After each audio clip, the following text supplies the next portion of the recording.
Hello everyone, this is Timothy Mark with Alexandria. How's everybody doing today? And we are World Paranormal Research Society. The website's worldparanormalresearchsociety.org. The email account, if you got any smart-ass comments or anything nice to say. We're hoping it's positive, folks. Let's be positive, please. You can send it to World Paranormal Research Society at gmail.com. Or the YouTube channel is World Paranormal Research Society. Today we're going to be talking about Cuthbert Grant Jr. Not really a paranormal topic, so to speak, but it is it's one of the products that we carry. It's a book that was written by Alexandria and published when?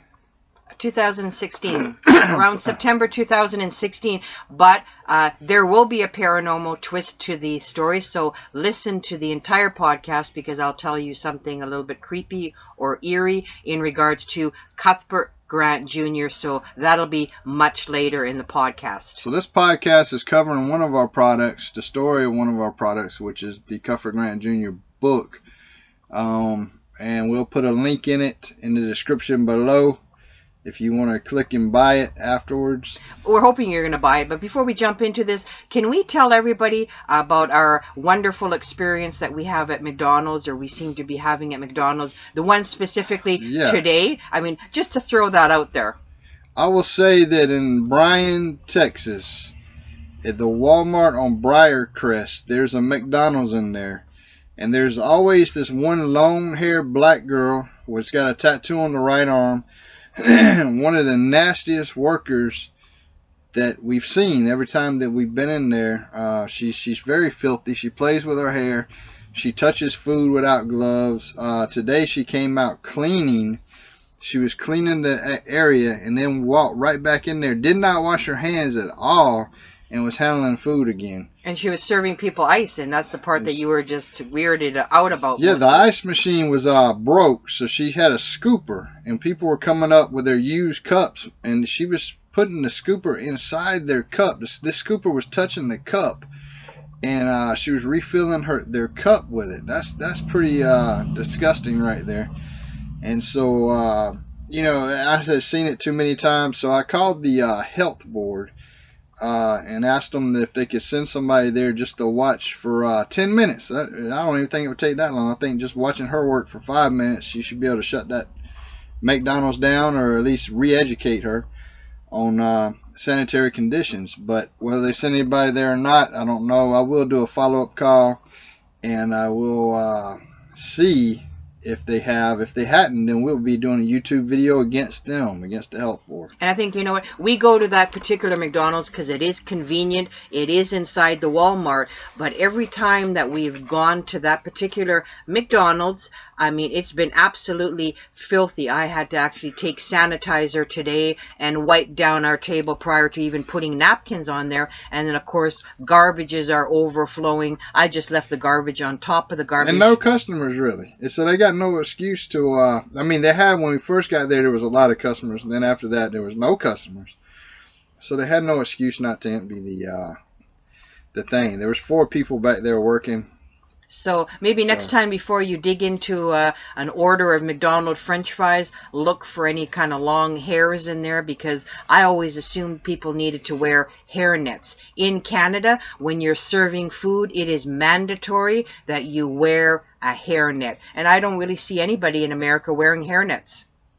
Yeah, actually, they used to do that. They don't do it no more. I guess it changes from state to state on what the state law is, but should be a federal law because the FDA governs food service, and that will be a federal organization. But Food and Drug Administration, right? But so, you know, I like French fries like everybody else, but I certainly don't like my French fries with a side of hair on it.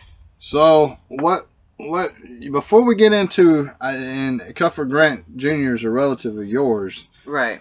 And so, but before we get into him, we're going to talk about James E. Browning, a World War II hero that was my granddad. That his name is mentioned in the Mount Pleasant Navy Museum in South Carolina. Not mentioned, but it's on a plaque in there. So he was a World War II hero, hard-working man, very humble man, worked for a textile company for 40 years. And after 40 years of work, he would, they gave him a damn watch. So, yeah. Wow, that's you'd expect after 40 years you'd get a little bit more than a watch. But he loved that job. He'd get up at 3 o'clock in the morning, go to work, and he'd be off work by 2:30. I think he got off work at 2:30. So it was from 6 to 2:30, but he'd always get up at like 3 o'clock in the morning. And then when he got off of work, he'd take about 30 minutes off, and then me and him, because he owned a landscaping company, me and him would go cut grass and trim shrubs and stuff like that together. So very hard working and humble man, and we're going to do a podcast on him and other World War II veterans soon. But today we're going to talk about Cuthbert Grant Jr. And so I guess let's kick that off. Okay, as you know, I also have a book about Cuthbert Grant Jr. on Amazon.com. So type in Amazon, at Amazon.com, Cuthbert Grant Jr., the Metis visionary, Metis legend. Let me just say this about your book. A little known fact: for the first 3 weeks that the book was out, I was number 1 on Amazon in its category. Number 1. It was number 1 in pre-Confederation Canadian history, and that's a hard subject title to kind of knock, because pre-Confederation Canadian history is a real tough slope of a subject, not for historians but for anybody else out there to kind of get there. I wrote 13 damn books, and none of mine hit number 1. Yours hit number 1. That was your first book, and damn if it didn't hit number 1. It was number 1 for 3 weeks. So. Well, I'm telling you, it's a hell of a good story, and it's a true story. And I'll sort of give you a quick kind of bio on Cuthbert Grant Jr. Cuthbert Grant Jr. is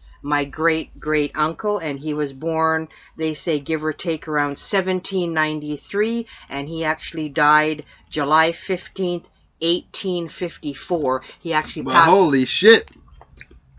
He would be more than just a great uncle. Great uncle. Three greats. There you Three go. greats. There you go. He's my uncle. So he actually passed away July 15th, 1854 in now St. Francis Xavier, which used to be called Grant Town, named after him. And Cuthbert Grant Jr., for all of you out there that is not familiar, was a fur trader, a Metis leader. He was a farmer, an office holder. He was a justice of the peace. He was actually a sheriff, a magistrate, and he was the captain general of the buffalo hunt. Now let me clarify this for the people who don't know. He was a Metis leader. Now, for those people who don't know, because we're doing this podcast in the U.S., but I know in Canada they're aware what Metis is. I was going to go into that, but I'll let you explain it. I was just going to ask the question, what is a Métis? I mean, I know what a Métis is, but just for the people listening. For a lot of you out there that, even when I talk to people in America and I say I'm of part of the Métis nation, they kind of give me this outer space kind of perplexed look. And a Métis person, and the only place that a true Métis person can originate is in the Red River Valley of Manitoba. So Manitoba is a province in Canada that is actually in the dead center of North America. So the latitude is dead center in North America. The province is Manitoba, and they are part of the Red River Métis. And what a Métis person is, Cuthbert Grant Jr., his father was a Scottish Highlander. So Cuthbert Grant Sr. was a Scottish Highlander that came over from Granttown around Inverness, Scotland, with his brother Robert Grant, and they became partners in the Northwest Fur Company. And for a lot of you that are not familiar with early Canadian history, the Northwest Fur Company was the predecessor to the Hudson Bay Company. So prior to the Hudson Bay Company, there was the Northwest Fur Company. And I know Leonardo DiCaprio did a movie called, what's the movie? The Reverend? In regards to fur traders. But yes. I'd like to say that you know, I think most everybody's heard of the Hudson Bay Company, which is great, you know. But they do, of course they do. And I mean, in Winnipeg, we still have, you know, Hudson Bay stores, and they have memorabilia. But prior to that, there was the Northwest Fur Company, and then after it changed and evolved into the Hudson Bay Company. So Cuthbert Grant Sr. and his brother Robert Grant were very wealthy, very influential. They actually sold part of their estate in Scotland. I've actually had the privilege of going to Grant Town in near Cromdale, Scotland. I've been there twice and actually seen where my great uncle Robert Grant is buried. I have a picture I put on Facebook, but he went back to Scotland after obtaining much wealth. He went back, but Cuthbert Grant Sr. stayed and actually married. They say they're not quite sure. But Cuthbert Grant Jr. went back? No, Cuthbert Grant Sr. Cuthbert Grant Jr.'s father, his brother went back. Robert Grant went back. Robert Grant went back. Okay. But Cuthbert Grant Sr. actually said to have married a woman that was the daughter of an Indian chief. So a high-status Indian woman. You have to remember, too, if you know anything about the fur trade, it was actually mandatory for the Scottish Highlanders when they came down to marry an Aboriginal woman, because a lot of these people did not know how to survive in the frontier with the weather conditions. You're going into uncharted territory, uncharted wilderness. So these Indian women knew how to survive. So it was mandatory that they marry an Indian woman, and a lot of them had Scottish wives back home, but it was part of being part of the company. They called it the company.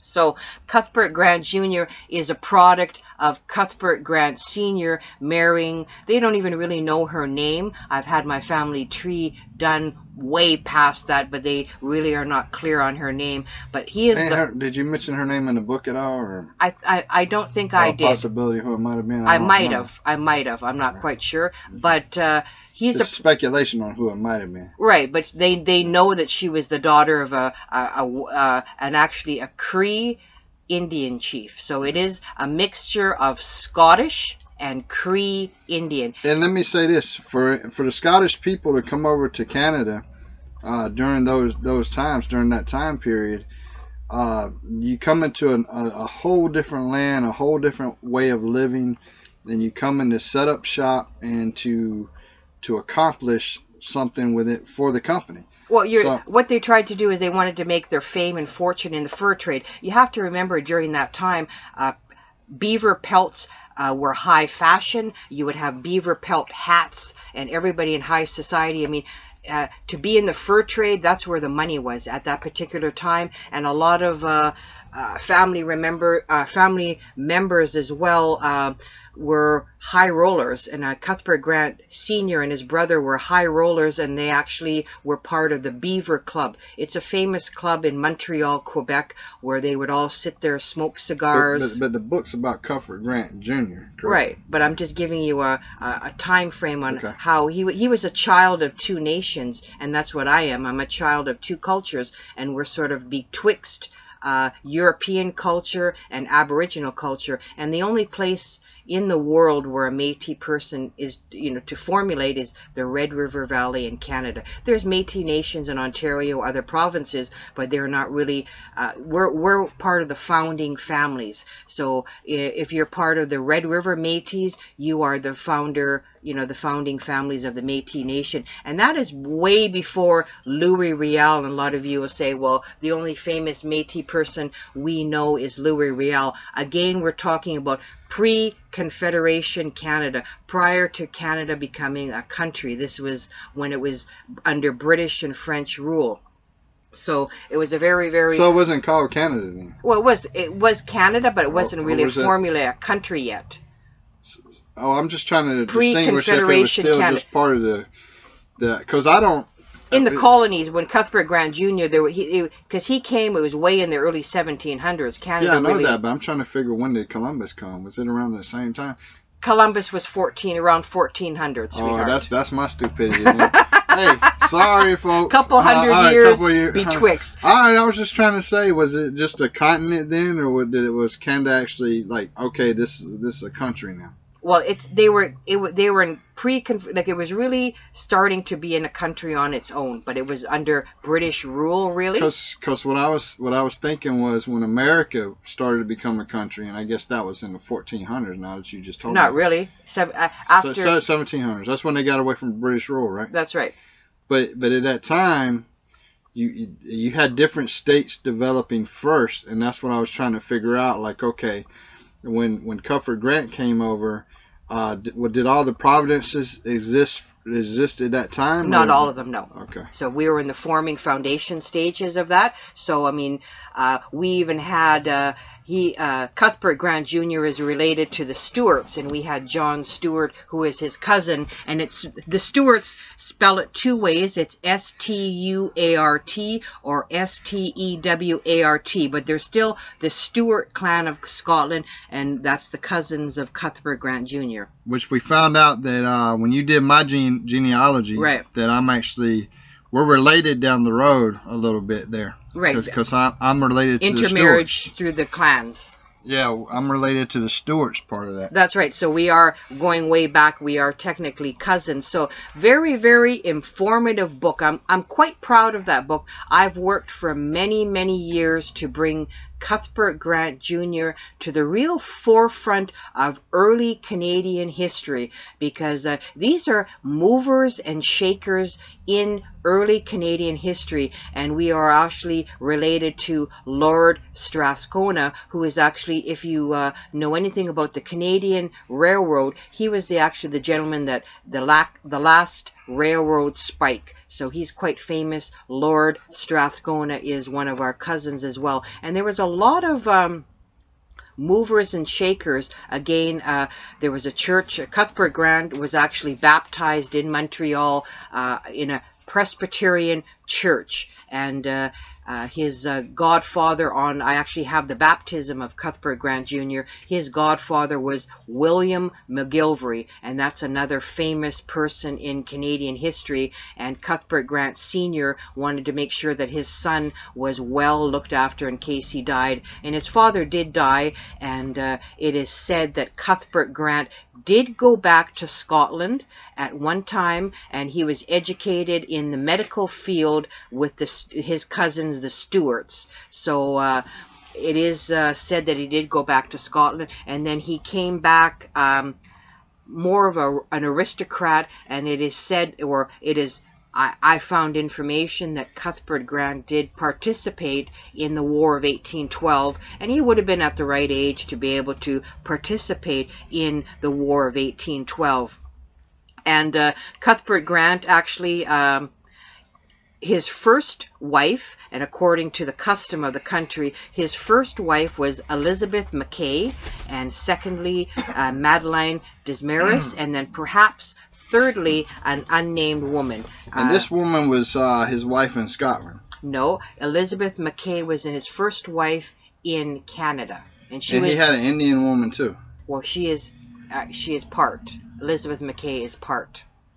But his father was married to an Indian woman. He had more than one wife. He had 3 wives. He had 3 wives. At the same time? No. The first wife, Elizabeth Mackay, actually, they had a son together named James. But when he was in prison in Montreal for his participation in the Battle of Seven Oaks, she mysteriously disappeared with the son. Nobody knows what happened to her. There's a conspiracy, or there's a thought that she was murdered as payback for they say, and in quotations, the massacre of the Selkirk settlers. It was not a massacre because there was no settlers involved in the Battle of Seven Oaks in 1816. It was just people from Lord Selkirk, and he was actually fighting for the rights of his people.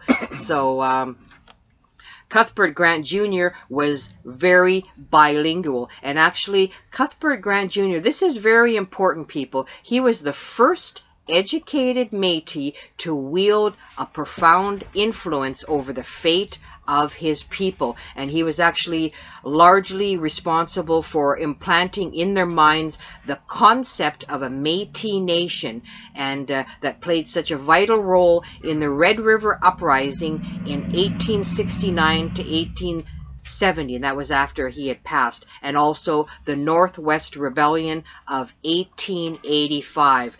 Yet they say he was no rebel, but I certainly think he was actually a rebel. And throughout his career, his illustrious career, he was actually a staunch supporter of the authority he knew, first being the Northwest Company, and after 1821, that of the Hudson Bay Company.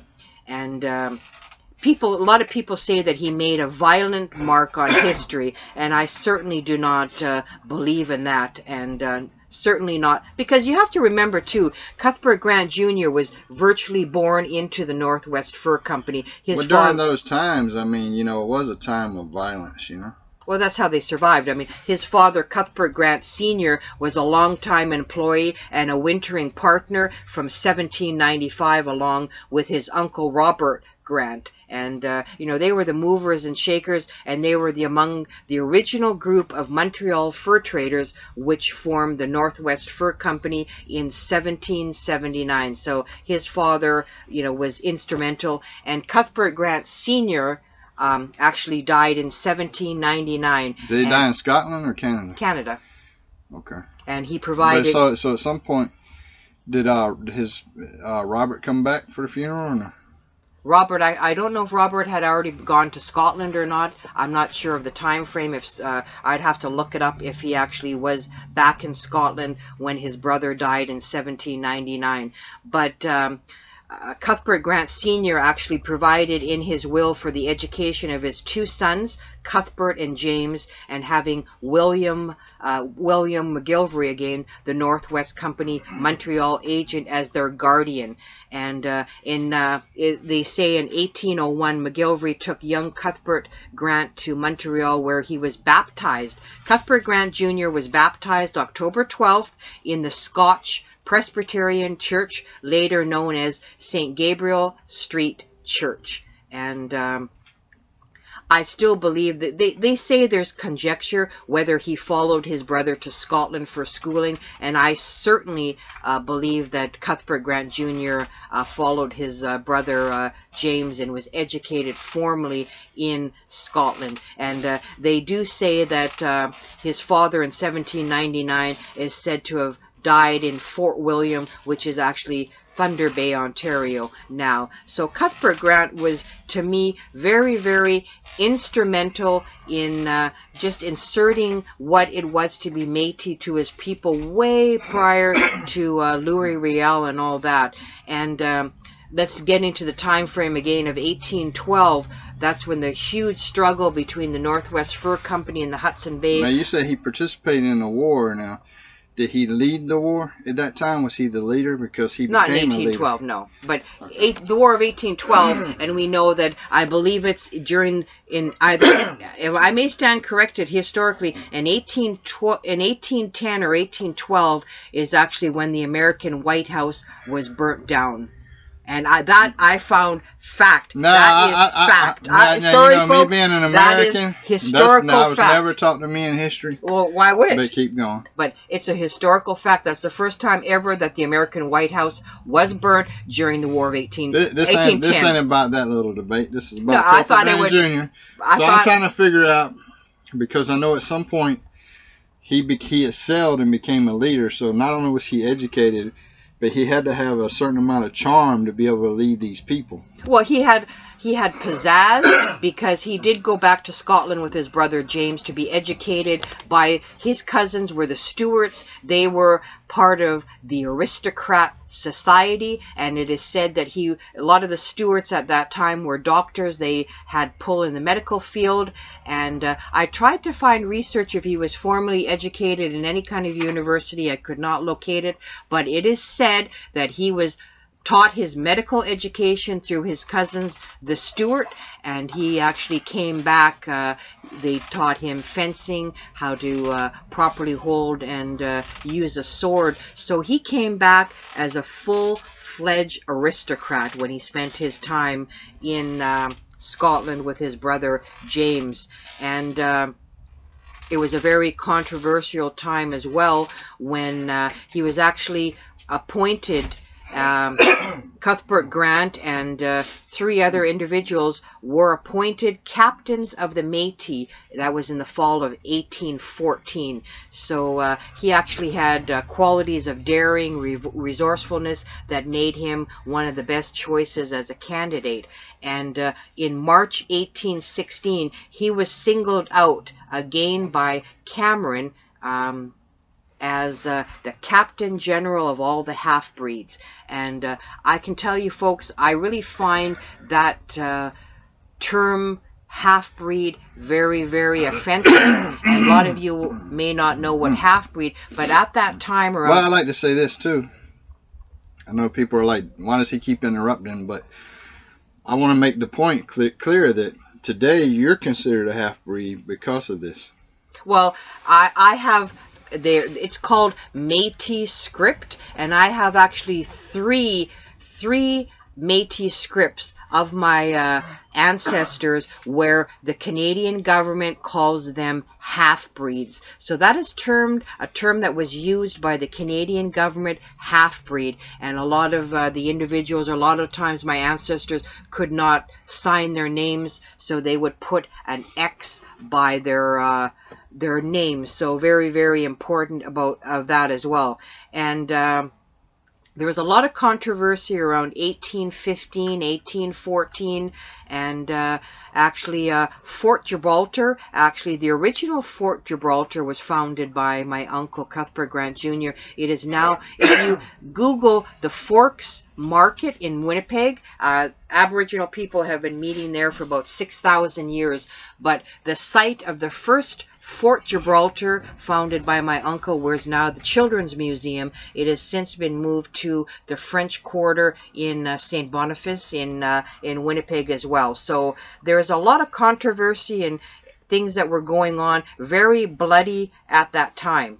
And you know, another thing here, folks, is Alexandria is telling you a story. You need to realize that she's been on Canadian news up there, telling a story on Canadian news. You're a recognized historian. You've given seminars on this. You've done various events, and you've actually purchased a tombstone. You led the effort to purchase the tombstone. Well, you know what? Cuthbert Grant Jr., I had a hard time wrapping my head around. Nobody knew for sure where my uncle was buried. It was thought that he was buried where the altar of the First Catholic Church was in St. Francis Xavier. That church, they say, and some people say not, was burnt to the ground. And some people say that he's buried under Provincial Highway. And I actually had a campaign, a petition, where I wanted to change a provincial highway to his name, but they wouldn't allow archaeologists or anybody to want to dig up part of the highway and find out if my uncle's body was there. But let's face it, the fact is, nobody knows where his body is today. I think they should name the highway after him. Well, I petitioned the government. Maybe that will happen. It may be. I mean, I had a petition. I had meetings with government officials, municipality governments. I only thought it was right. And I'm going to tell you something, and maybe a lot of you may get upset, but the town of St. Francis Xavier, which was called Granttown, it was founded by my uncle. It was called Granttown after Granttown, Scotland. He actually held church services in his home prior to the first church being built. So he was, St. Francis Xavier, or Granttown, was a Métis community, and he was the leader, he was a sheriff, he was a magistrate. He was held in high esteem of that community, that they would hold church services. And for me to deal with the fact that to this day nobody knows where he is buried. I couldn't stomach it. So what I did is I started a campaign, got together other family members and say, hey, let's go to get a granite headstone and put a headstone beside his daughter, at least so people could go remember and have ceremonies. So I think it took us about and let's say this. Well, I'll let you finish that, but you said he was a sheriff. That's at the time when being a sheriff had was needed, and people honored their role as sheriff, not like the abusive sheriffs that we have today. Well, no, because I mean, these were still frontier wire times where we had various Indian tribes that were playing havoc on communities, that were still raping, pillaging, murdering citizens, and I mean, there had to be order in this frontier land. So see, back then, to be the sheriff really was a very dangerous job, and it was a job for somebody who was up to the task of getting rid of unnecessary evil. Well, I'm not saying the Indians were evil, because I'm not saying they're evil either. I mean, he was part of his family was part Metis. So I'm not saying that they were evil. What I'm saying is the people that were doing the raping and the pillaging. And whereas today's sheriff, just to compare it, they sit in the damn office. Right, and I mean, another thing too is, I mean, Cuthbert Grant, like I said previously, was completely bilingual. I mean, when his father came over from Scotland, the native language was Gaelic. So Gaelic was spoken, and then he actually had to learn Cree, which is an Aboriginal Indian language, French, and English. And Cuthbert Grant was completely, again, bilingual, English, French, Cree, and Gaelic, which Gaelic is a native Scottish language, as well as Bunji. And a lot of you, I'm hoping to do a book on Bunji, because Bunji is actually they say is an extinct language. And also Michif, and my own grandfather used to speak Michif, and Michif is indigenous Métis language. I always thought it was French, but it was indeed Michif. So Cuthbert Grant really founded the Métis community of Granttown, which is now St. Francis Xavier. And in 1816, a lot of the Selkirk settlers that came from Scotland were settling around, and Governor Semple actually, Cuthbert Grant, let's face it, the Métis people were starving, and Governor Semple and a lot of the other officials did not want to give pemmican or have food. So that's in turn where the Battle of Seven Oaks came, and I really hate where it is said that Cuthbert Grant Jr. and the massacre of Seven Oaks. There was no massacre. There never was. So that is the incorrect wording. And they're saying, I truly believe, they're not knowing who really fired the first shot, but I really think that the first shot may have indeed been fired by Semple's men, and Seven Oaks is in Winnipeg, Manitoba. And they said the encounter would have never taken place if Grant and his men had not set out with the hostile intent. There was no hostile intent. They were actually fighting for the rights of their people. And well, I mean, people are going to hate and say that because people are on the opposing side, because it was a fur trader war back then. Well, I mean, there was two companies that were colliding, and actually my uncle actually was charged with treason and sent to Montreal to stand trial. He actually really thought he was going to hang for treason for his part in the Battle of Seven Oaks.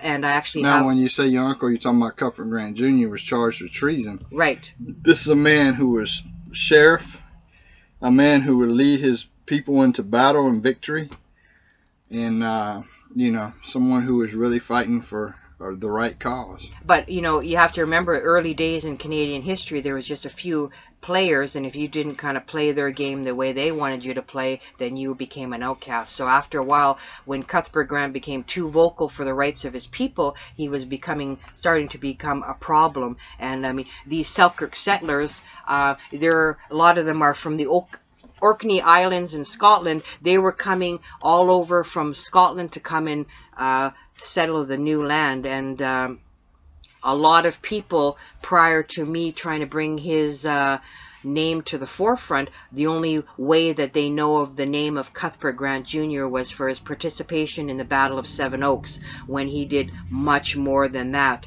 And after, you know... Look where I just ripped my skin right here. Oh my God, Timothy ripped his skin open. So wow, he's just doing his... Do you see it? Yeah, he's exercising too vigorously. I like to tell you people something. I'm using I know this is a little bit off topic, but I'm using a pre-workout called Ghost. And I've actually just ripped the skin on my bicep. Wow. Okay. Do you see it? Wow, we're talking about bloody. Yeah, that's skin tearing pumps right there. Wow. That's crazy. He's getting pretty buff there. No, that's not good. Well, I mean, I can't be ripping my skin like that. Okay, well, trying to refocus myself on bloody history, but it is the history of I haven't seen blood yet, so we're sort of okay there. But Cuthbert Grant actually retired from the Hudson Bay Company in 1824, and that's when he really encouraged people to settle near the colony, and he was actually granted the land at Whitehorse Plain on the Assiniboine River, which is St. Francis Xavier. And there was about 100 Metis families, and that's when he founded the village of Granttown, which is now St. Francis Xavier, in the spring of 1824.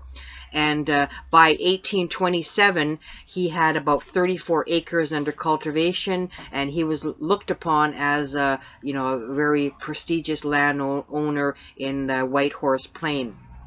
And he actually transported goods for the Hudson Bay Company on a contract from the York factory to Red River. And there's another interesting fact as well that I really find very, very interesting. And there was actually a by the 1840s, his influence kind of waned a little bit, and there was a new generation of rebellious Métis, but his final years were relatively inactive, and sad to say, on around July 15th in 1854, he actually fell from his horse, and he never recovered. But what was it? Cuthbert Grant. But you know what? There's another interesting tidbit, and I find completely fascinating, and I urge you to Google General Dixon. And General Dixon was a U.S. cavalry general, and actually he was trying to take over California from, I don't know if it's the same time of Santa Ana, but he was in California, and he heard from as far away as California how the Métis people are known as sharpshooters. So when he wanted to take back California, he figures, well, I've heard about Now, what year was this? I don't was this in the 1700s, 1800s? It was in the 1800s, prior to 1854. So they probably were shooting. I'm just trying to figure out what kind of gun they were shooting back then. They were known as Métis sharpshooters. No, so I know whatever that. rifles they used. I know, but because it was very hard. And the reason I'm laughing about this is because with the weapons that we have today, and I'm a U.S. Navy veteran, but with the weapons we have today, it's very easy to be a sharpshooter. But back in the time that Cuthbert Grant Jr. lived and these people lived, it's very difficult because the guns were not as accurate. They did not understand drop or the calculations for when or how to do that. Everything's pre-programmed for us now. It's very easy now. So to be a sharpshooter back then was a very big accomplishment. They were well known far and wide. I mean, Métis people, when you have to hunt buffalo and you're going over a herd of buffaloes, you got to make sure that you're a quick shot, because if you wound that buffalo and they come back at you, the whole herd, you're dead. And this is on horseback, folks. So it takes a lot to be able to shoot on horseback. That just shows you what could those people have done with the weapons that we have today if they were, and to have, because you look at people like Wild Bill Hickok, Wyatt Earp, and those people that were really good shots. I mean, damn, what could they do with the weapons that we have today, you know? Well, I mean, it was huge. I mean, they had to know what, they had to know what they were doing. And I mean, they had to look after the fur trade and all that kind of stuff. So I mean, they couldn't just fool around on there. Yeah. So it was very, very important to know what you're doing. And I mean, I really urge you to type in Cuthbert Grant Jr. There's more and more Well, I really out urge there. the people out there to buy the book that you wrote, because the book is a very good book. And for those people who know me personally, you know I hate to read. I'm an author of 13 books, but the only thing that I really enjoy reading is the Bible. Outside of that, I hate to read. And but the Cuthbert Grant Jr. book was such a great story that I really enjoyed it. And the fact that it was #1 on Amazon for 3 weeks is really great. Again, we're going to link it in the description below. You can click on it, purchase your copy today if you want it. It's a very good book. Makes a very good gift. And yeah. You know, I think it's very important for all of us to research where we come from, and you know, know the your. fact that you've done so much with researching your family's history, the genealogy, just who these people were, going back so far. You even researched my genealogy, and took me all the way back to the Stewarts. Robert the Bruce, right? Right. Yeah. See, the clan that I come from, I'm actually the Sep Stewart of Clan Grant, and I represent Clan Grant in all of Canada. So, you know, it's very, very interesting to know that, I mean, and Cuthbert Grant was actually called Captain General of the Buffalo Hunt, and he was known as Wapiston, which is white ermine, and very, very interesting name. And you know, it's important to all know where we come from, and I still have a lot of family members that are in Scotland, and it's, you know, to bridge the gap between Scotland and the New World is absolutely amazing. And Sir James Grant, who is the current chief of Clan Grant, to know that he's actually flying the Metis flag in Granttown in Scotland, that is huge, huge historical. And, you know, I've been really, really working on this for so many years. It was just a personal quest in regards to finding out where I come from. And what I wanted to mention about General James Dixon, and this happened in 1837. He was actually a very flamboyant, self-styled liberator of the Indian nations, and he actually proposed to raise an army of the Metis to march south to free the American Indian and establish an Indian kingdom in California.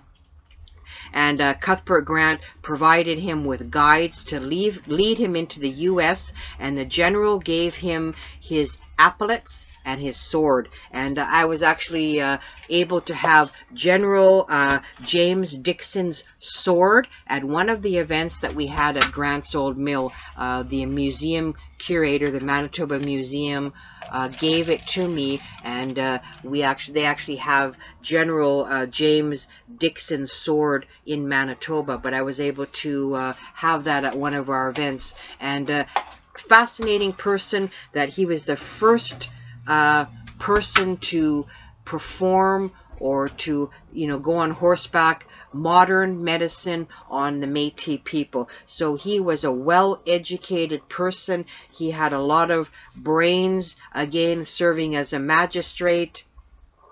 And even at age 59, he served once more as the governor of the Buffalo Hunt. So Cuthbert Grant Jr. was a man before his time.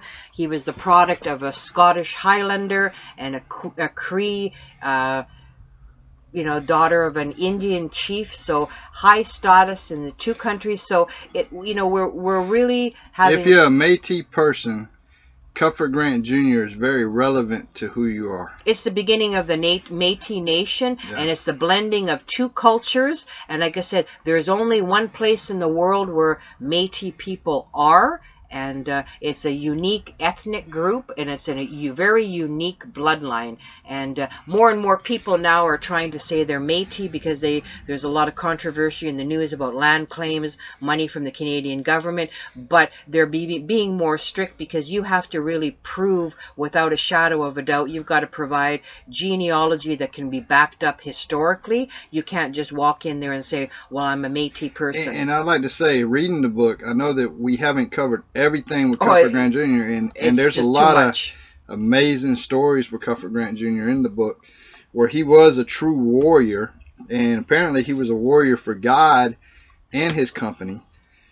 So, I mean, you know, you have a religious man who held church in his home, which was great. Well, he was actually baptized as a Scottish Presbyterian, but in St. Francis Xavier, they are Catholic. So prior to the first church being built, he held church services in his home every Sunday. And that's awesome. And, you know, you already know how I feel about Catholicism. And I'll tell you this, I have, over the years, I've developed a few friends, a few connections that are Catholic priests, and they know how I feel about Catholicism. And yeah, but with every organization, there's always rotten apples, bad apples that spoil it for everything. I mean, I know we talk a lot of bad stuff about the Catholic Church, but there is a lot of good priests within inside the Catholic Church, although they're not preaching the word the way that I believe it should be preached. And if you want to listen to somebody preaching the word, we'll go back to Dr. Bob Utley, who's on YouTube. But okay. And you know what? I'm really proud to know where I come from, and I know we have family stories that Lewis and Clark and those explorers in America, that part of our family actually were part of one of the Lewis and Clark expeditions as well. And I remember there's actually a legend of one of our ancestors that had blazing red hair, and actually he was a priest. And he was actually... I'd say that he was actually what? He was actually a priest, and there's a legend that he was actually in America at that time and guiding people. So, you know, myself, I'm very proud to have that blood in my veins and passing it on to my children, because we were the part of the foundations of Canadian history. Again, Alexandria is a historian, and you've been interviewed on their Canada's nationwide news up there. Well, actually, we have a very famous magazine. It used to be called The Beaver, but it's the Canadian History magazine. I've done several interviews with them in regards to me trying to bring Cuthbert Grant to the forefront, because he's not being taught in Canadian schools, and he should be. And he should be. And this book should be part of a curriculum. Part of the curriculum. In regards to history. In regards to history, and I think it will be. We've been busy with other elements of things that we do, so we've had lots of offers to go do Cuthbert Grant book signings and stuff of that nature, or at least you have, and speaking engagements. But and we're going to get back onto that and do what we can to make it a part of the curriculum. Right now, you can grab the book from Amazon.com or BarnesandNobles.com. And again, we'll put the Amazon link up in the description below. Right, and like I said, I was very, very honored that in June 2016, which was the 200th anniversary of the Battle of Seven Oaks, the Manitoba Métis Federation wanted me to be a guest speaker at the festivities in regards to the celebration or remembering the Battle of Seven Oaks. They had events going on in St. Francis Xavier, Grant's Old Mill, as well as the site of the Battle of Seven Oaks. And I'm kind of tickled a little bit that they did a huge part of their ceremony right at the grave marker that myself and the other family members paid for. So that cost us close to $1,800 Canadian. No government funding. What I did is I just started a campaign, contacted other family members, and say, let's get this. And actually, it's laser etched black granite, and now the government is using our marker. And I would like to say this: it's very discouraging that for me to hear that you and other family members bought the headstone, led the effort to do that without the help of the Métis government, and then now they want to use it. Well, they are using it, because I had approached them if they would give us money, and there was no money offered from any government officials. And I'm proud of that. What are they doing with the money? I don't know, but I'm proud to say that that headstone is funded by the family. Because the Métis government cannot honor its Métis people of history with putting a tombstone there, and you had to do it independently of the government. What the hell is the Métis government doing? I don't know, and but you know what? That's no matter here nor there, because they can never take that away from us, and we spearheaded that, and they can never take that honor away from us. And I guess because you didn't grease their pockets they kind of, you know, whatever. Well, picture this. I was driving an old Ford pickup, F-150, and I actually, you know, I had to collect the money first, and I had to use my gas money, and it was outside of the town. And that makes you wonder, like, when you have the people, the president of the Metis Federation, you have the other politicians within the government, they're not doing the right thing that they should be doing. Well, there's always funds that are misappropriated, not used properly. I mean, that's a continuing, ongoing battle with any kind of ethnic organization or government funding. But and if there's any Metis government officials listening to this podcast, I'd like to say this is just the tip of the iceberg of us mentioning this stuff.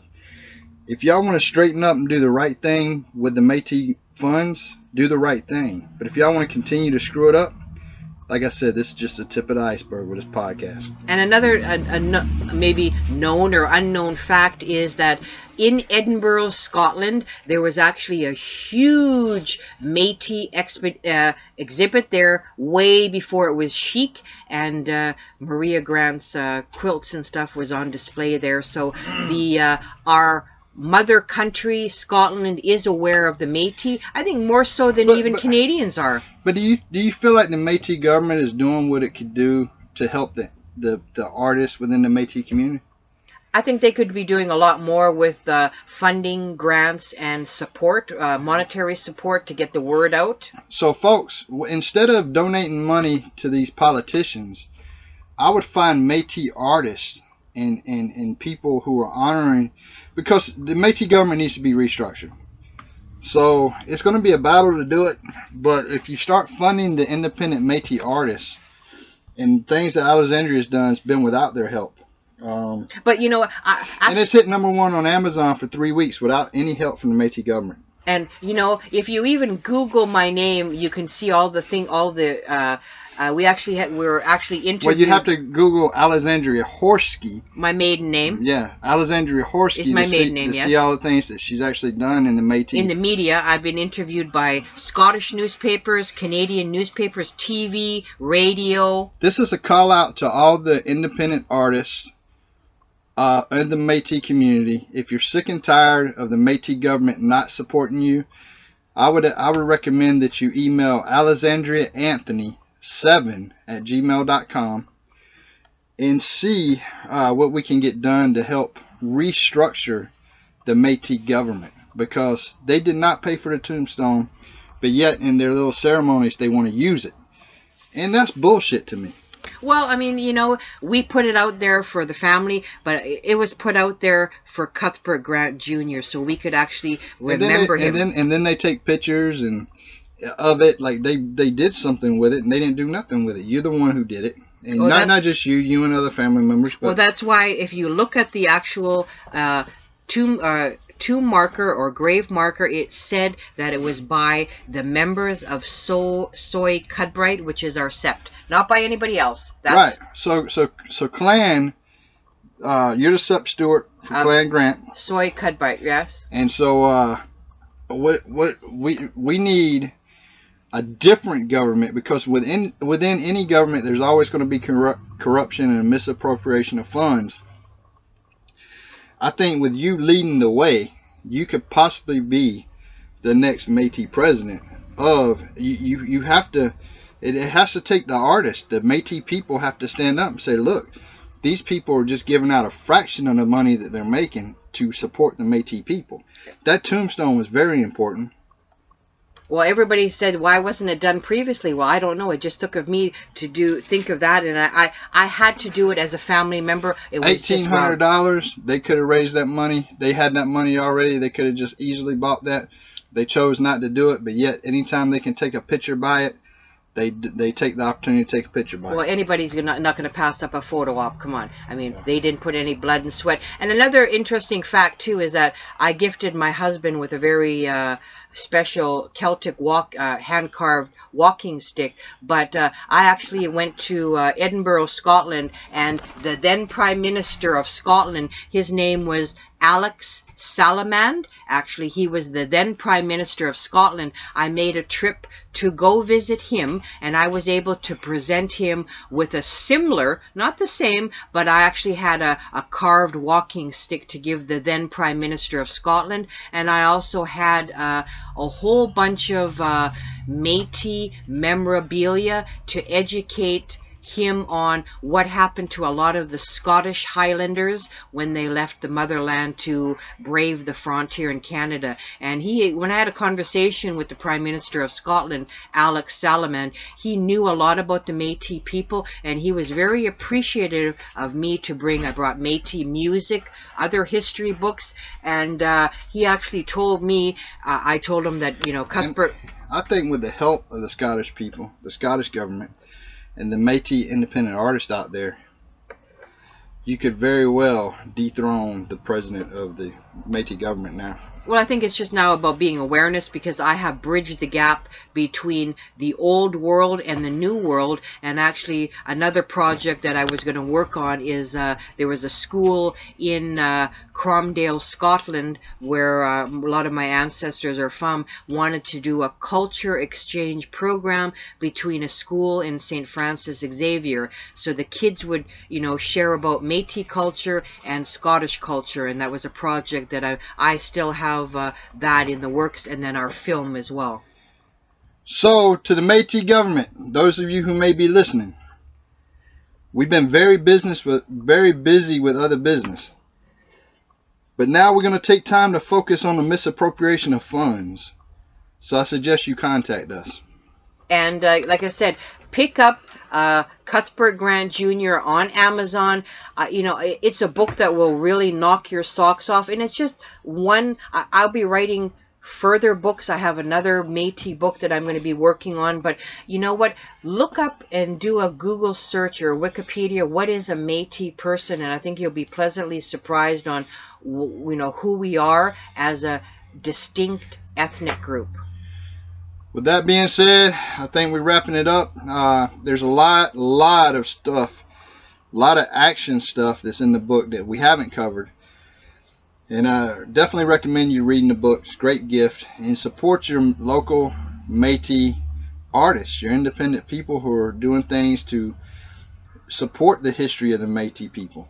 And like I said, I could ramble on being a historian, but I just wanted to give you a little bit of the icing on the cake. And now it's your turn to cut a slice of the cake, get the book, and just indulge. Because I will tell you, a portion of the proceeds of the book are actually going to help us fund curriculum studies and get other books out, get documentaries out, and things of that nature within the Métis, about the Métis people. So everybody, take care and stay tuned next time. And as always, if you have any questions or concerns, drop us a line. And with that, later.